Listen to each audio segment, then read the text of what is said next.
Loppukesästä 2023 Villähteen kartanon alueelle on avattu uusi ulkokuntolaitesarja. Lähdetään katsomaan, mitä täältä löytyy. Painoa pystyt säätämään täältä nappaamalla kahvasta kiinni ja liuuttamalla pakkaa joko pienemmälle tai suuremmalle kilomäärälle. Kun vapautat kahvan, lukittuu painopakka paikoilleen.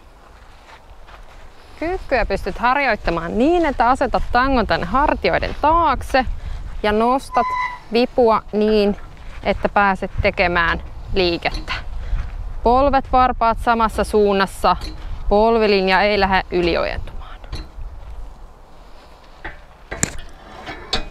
Samalla laitteella voit tehdä myös pystypunnerusta. Ota tanko rinnalle ja lähde hakemaan. Työntä ylös, rauhallinen lasku takaisin alas, keskivartalo tiukkana. Kun haluat lopettaa harjoittelun, nappaa kahvasta kiinni ja lähde kääntämään lukitushahlo paikoilleen. Täällä pystyt myös tekemään vatsalihaksia ojentumalla ylös ja jännittämällä vatsalihaksia, kun laskeudut alas.